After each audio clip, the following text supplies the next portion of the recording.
Thank you, Engineer Hassan. Please don't leave us. Make yourself comfortable. Why don't you join me now for a few minutes? Because I'd really like to ask you about the extraordinary feat of creating the Riyadh metro system. And we've heard a lot about the Riyadh metro system, ladies and gentlemen. Now is your opportunity to find out even more about how this thing, such a big scheme, was delivered so quickly and why. So I understand that the metro system delivered 85 stations and 6 lines practically simultaneously, which has never been done before. You're looking very proud. Now, I have a question to ask you. Where did you get such an idea from? Can you take us back to the beginning and tell us how you came up with this plan? Thank you, Nisha. This is a very good question. Actually, the idea of public transportation network in the city of Riyadh and Riyadh Metro mainly actually was not just came out of the sudden. This project is a result of dedication of the Royal Commission for Riyadh City, formerly the Riyadh Development Authority.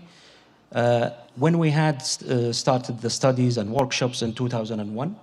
Oh, it went back to 2001. Yes, that was actually by a direction from the custodian of two holy mosques, King Salman bin Abdulaziz, when he was the governor of Riyadh, to do studies, because he was looking at the future that we cannot continue as we are, looking forward for a more sustainable transportation system.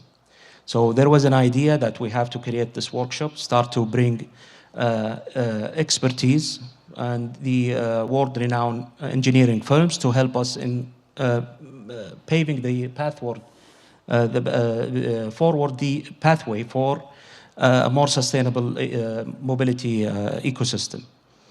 At that time, the outcomes of that workshop evolved in more studies. Then we have started on a pilot project where we were only talking about 2 lines of even a light rail system. And then by time, coordinating with the center of government, those studies has evolved. As you know, the cities start to grow in different ways. And the design has evolved until we reach that we need to have a network that is connecting all the city of Riyadh, north, south, east, west, with a better connectivity for people and the visitors of Riyadh. So what do you think were the key elements of the design and the planning process? Let me just go back a bit, because after that time, then came the Council of Ministers resolution in 2012, where we have started now officially the project. And then I have to say that we were not standing still at that time. There was early works which enabled us to move very quickly. So we were ready with the pre-qualification processes, with the design of the system, and then we move forward to the implementation. Now, as you mentioned, when it comes to design, I think all of the design has been centered on the main Riyadh structural plan, as we call it, or the urban plan at that time. So we have at the city main corridors that were adapted for what we call transit adjacent development, where we built our network, because these are the main spines and corridors for the future of the cities, which you now see the Riyadh Metro network is spread out the city. We did not just look at that. We have looked at how to better connect the network. So we have more than 9 locations where all the lines are connected or connected to each other. We have the backbone line, which is the blue line, who's connected to every single line in the network. Oh, really? And then we have the bus network that support that Riyadh Metro network as a main backbone for the whole public transportation. We didn't look at those locations as just an asset or an infrastructure. We actually had world-renowned architects, where we made a competition, architectural competition, where we now see most of these buildings are now having this design. We're not just focusing on function, but how to make quality places and quality spaces for the Can I city of ask Riyadh. you about that? Because I've been very struck by the beauty side of it. Yes. Why was it important to invest on the look of these? I mean, there are 4 or 5 which are really quite stunning stations. Why did you do that? This is a good question, Nisha, and I think this boils down to, I have to say, there is a stereotype in the last 3 decades where the public transportation network were I have to say, described. So there was no a clear, I would say, network. It's a poor design, it's a poor service, and we were a bit careful when it comes to how people will perceive the network. Will they embrace it? Will they use it? And to make sure that this have, I would say, a positive impact. So I think that was investment, was paid off, where we look at those locations not just as a transportation hub, but where I would say activity or a social activity can be accomplished there. Maybe you have seen last week or the last few weeks where we host the Noor al-Riyadh, which is Riyadh Light Festival. Actually, this makes a huge difference for the network and the people of Riyadh, where people can go and see major artworks within the station realm itself. So this is. So the station was part of the Noura Festival. Yes, exactly. Oh, so that's really interesting. And we're happy for hosting this event this year. I think this is a clear message that these are not just transportation hub. These are a place where people can meet, enjoy their journeys. So can I ask you about how you got public support and citizen engagement with this project right from the beginning? Because major infrastructure projects, they're messy. They create a lot of chaos and inconvenience for people. I understand that you did some specific things to try and win over people in different areas as you were moving through it. Tell us about it. Very good question. I think having 176 kilometers of metro lines with 85 stations is almost like a heart surgery for I would say in a human body. But in a city like Riyadh, where we started the project, we were about 6 to 6.5 million inhabitants.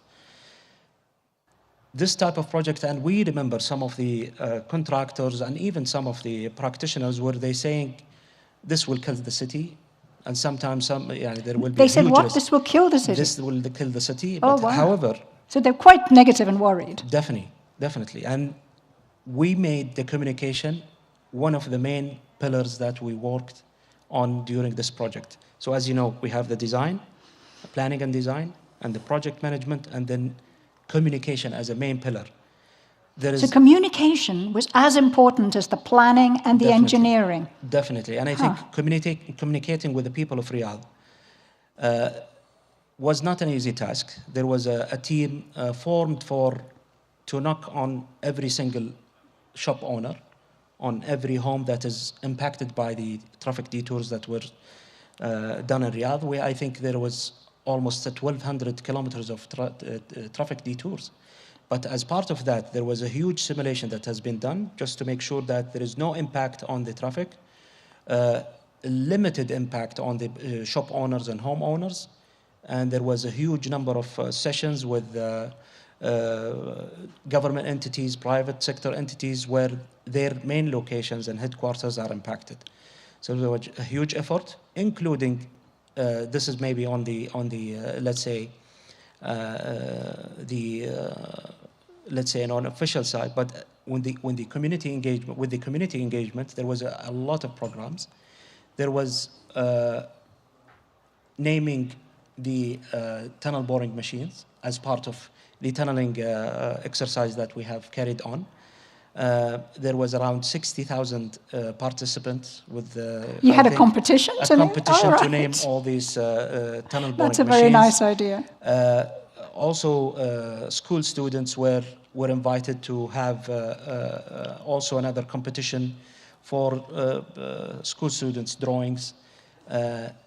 Every single drawing for a group of schools were implemented where their schools are located within the work areas. And I think also that was part of the community engagement.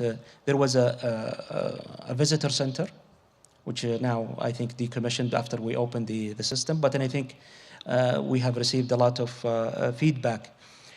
Definitely, it's not an easy job, but we made sure that the communication is the heart of this project, and I think where we gathered acceptance of the people of Riyadh during this very difficult time during the construction. So could I ask you what would be your message to the many mayors, almost 100, gathered here with us at CoMotion Global, if they are planning to do something on this scale for their own cities? I think this is a question that we always ask ourselves. What actually do we need from such a network? Is how to get people's life much more easier, give them improve their quality of life. As you know, as the city grows, we have to look for alternative options. But the main thing that I would give as a message for everyone, and either within this event or the people gathering here with us, is believe in what you do, because every single move that we do in this project helped a lot. I think there is a lot of difficulties along those years that we have. It's a more than decade of struggling, and I think doing this massive project with all challenges. I think once you have the first ride and you see the joy on the people who are using this metro network, I think this will erase everything, every difficulty, anything that you suffered during the construction period. Now, I didn't expect you to say that. So you're appealing to them on an emotional level almost. So I'd like to ask you this final question. I think this is the most rewarding. I think, something to see in any practitioner life, to see people how they enjoy and how they see the project shaping their new way of traveling within the city. Okay, so what is that emotion that you feel when you walk into the metro? It's now been running for about a year. Definitely, yes. A sense of achievement, pride, relief? Can you capture it for us, please? I think this is also another good question, Nisha. There was a huge perception, as I told you, about or stereotype about the public transportation. There was a huge questions we have been asked during the implementation of the project. Who's going to use it? Who's going to adopt it? There was a lot of speculations about how we're going to operate the system. I think one of the major, I would say, characteristics of this network is how people adopt it very quickly, and it was the most celebrated public project I think ever maybe announced in the last, I would say in the last few years. The adoption, the level of usage of the public transportation is something that we're proud of. In the first anniversary of the system that we celebrated on the 1st of December, we welcomed our 150 million passenger in the first year of network. As I told you, there is now 110 million passenger in the buses, in the bus system. Before the operation of the metro system, we were about 43, because the buses had started in March 2023. We were about, before the start of the metro network, about 43 million passengers. In the first month, we jumped 25% in ridership for buses. Now we have achieved 110 million passengers for buses. collectively we're talking about 260 million passengers. I think this is goes beyond our expectation. We have started to look at some, I would say, crowding in the metro carriages. It's getting too popular now. Which is, I think, a nice issue to have, but I think that this gives us a huge burden that we need to keep up with the good service that people are expecting from the Riyadh network, and also looking for solutions how to increase the capacity. The system from the outset was designed to cater for more capacity and be capable of increasing the capacity in the near future. May I congratulate you, Engineer Hassan, on an amazing job done and delivered, from planning all the way through to execution. It's been a real pleasure having you join us at CoMobility. Thank you. CoMotion Global. Thank you very much.